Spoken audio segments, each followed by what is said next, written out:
Сәлем достар, бүгін біз көңіл күйді көтеріңкі болу үшін не істеу керек деген тақырыпта сөйлесетін боламыз. Психолог ғалымдардың зерттеу бойынша үнемі көтеріңкі көңіл күйде жүретін адамдардың ұзақ жасайтындығы. Көңіл күйде жүру үшін психолог кеңесіне құлақ түріңіз. Түнде ұйықтар алдында жемістің әр түрін жеңіз. Ертеңгі күні сергек әлі көңілді жүретін боласыз. Таңертең ұйқыдан тұрғанда күліп ояныңыз. Күніңіз сәтті өтеді. Жұмыстағы әріптестеріңізге жақсы сөздер айтыңыз. Сізде жанның бар екенін біліп жүрсін. Уақыттың әр сағатындағы ұсақ-түйек қуаныштар болса да қуана біліңіз. Жақын адамдарыңызға сыйлық жасаңыз. Араларыңыздағы сыйластық нығая түседі. Сізді құрметтеп сыйлайтын жандарын өзінен де жоғары бағалай біліңіз. Көңіл күйге түскен құрбыңыз немесе досыңыз мейірлене құшақтап, жақсы көретініңізді сезіндіріңіз. Құшақтасу арқылы адамдар өз бойларындағы жаман сезімнен құтыла алады. Күніне бір жақсылық жасасаңыз, адам сонда ғана кемелдену сатысына көтеріле алады. Күніне жақсы ойлар ойлаңыз. Мысалы, өзіңізге аспандағы биік жұлдызға теңеңіз. Адам армандау арқылы көп жетістікке жететін болады. Жаныңызда жадырататын әсем әуен тыңдаңыз. Ренжіткен адамыңыз болса, кешірім сұрап, көңілін аулаңыз. Және де тәкаппар болмаңыз. Көңіл күйді көтеріңкі болған жақын жандарыңызбен де әріптестеріңізбен де қуаныш сыйлайды. Ашуланшақтық пен уайымшылдық қатерлі ісік ауруларына шалдықтыруы мүмкін екенін ұмытпаңыз. Сіз күні бойы жақсы жүріп, айналаңызға қуаныш сыйласаңыз, сіздің жүрек соғысыңыз да, қан айналымыңыз да, жүйкеңіз де жақсарады. Адам баласы болғандықтан күнделікті өмірдің қиындықтары адамды мазасыз күйге түсіріп, одан қалса денсаулықтарын құртады. Сіз уайымдап, азап шеккеніңізбен ол сізде пайда әкелмейді. Керісінше, жан дүниеңізді ауыр тиіп, өзіңізге де тұйғылыққа түсетін боласыз.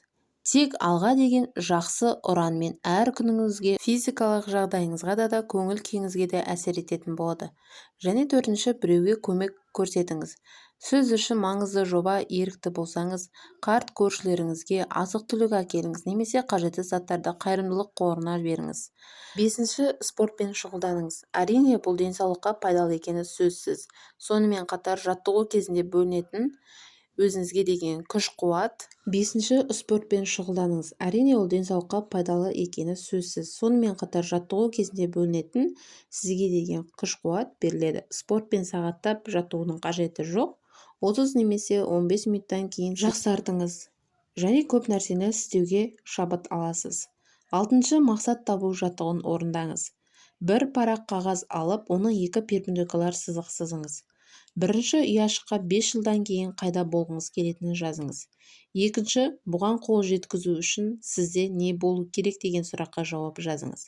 Бұл жазба сіздің 1 жылдағы мақсатыңызға айналады. Үшінші, ұяшыққа ұзақ мерзімді мақсаттарыңызға жақындау үшін не істеу керек екенін жазыңыз. Мақсаттарыңызға айға 90-ға бөліңіз. 90 сайын қажетті нәтижеге жету үшін не істеу керек? Бұл 4 шаршы сізді ұмтылған нәрсені көруге, армандағыңызға жүзеге асыру үшін және жоспарлауға жақсы көмек береді. Өміріңізді шынымен өзгерту үшін оны орындаңыз.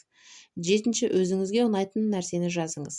Өзіңізге деген сенімділікті арттыру үшін өзіңізге қандай қасиеттер мен дағдылар ұнайтын туралы ойлаңыз. Оларды бірнешеуін қағазға жазып, үйде көрінетін жерлерге жоспарлап қойыңыз. Көздеріңізге оларға түсе салысымен сізде жақсы көңіл күй және сенім пайда болатын болады. Әсері жоғалып бастаған кезде оларды басқа жазулармен ауыстырыңыз. Сегізінші, күнделікті жүргіңіз келетін жазу барысында жиналған барлық ойларыңызды тастауға көмектеседі. Ал кейде маңызды нәрсені түсінуге мүмкіндік береді. Күнделікті әбігерге сіз байқамаған нәрселеріңізді назарыңызда аударатын болады. Бұл үшін күніне 10-15 минут уақытыңызды бөліп, өз ойларыңыз бен сенімдеріңізді жазып алыңыз және айқындап сенімділікке рахаттаныңыз. Күнделікті үнемі жүргізу арқылы сіз сабырлы болуға да, жарақатты емдеуге мүмкіндік беретін болады. 9-шы, өмірге деген қол жеткізгіңіз келетін нәрселердің тізімін жазыңыз. Ойыңызға келгеннің барлығын жазып, үлкен армандар мен кішкентайларын да тізімге тізіп қойыңыз. 10-шы, үй жинаңыз. Көңіл тазалығын айналадағы тазалықпен басталады. шаң сүртіңіз, қажетсіз нәрселерді құтылыңыз, заттарды орнына қойыңыз. Онда сіз жеңілдейсіз. Барлық бірден жасауға тырыспаңыз. Бір бұрышты бір ретке келтіріп, күніне жарты сағат бөліңіз. Тазалауды жұмыс кеңістігіңізде бастаңыз. Тәртіпсіздік стрессте тудыратын дәлелденген, ал жұмыста онсыз да стресс өте көп.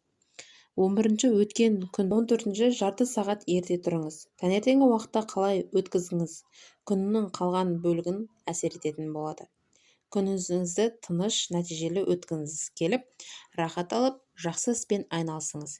15-ші отбасыңызға, достарыңызға рахмет айтыңыз. Мысалы, көрсетпеген қызмет, сыйлық, бірге өткізген жағымды кеш, жай ғана сіздің өміріңізде болған үшін рахмет айтыңыз. Сіз де риза болсаңыз, ол да риза болады. Күн сайын біреуге алғыс айтуға тырысыңыз. Айналаңыздағы жақсы нәрселерді байқай бастасаңыз, адамдардың қарым-қатынасы да нығая түсетін болады. Достар, менің каналым сіздерге қызықты болса, мені қолдап отырыңыздар. Рахмет сіздерге, сау болыңыздар, күніміз жақсы өтсін.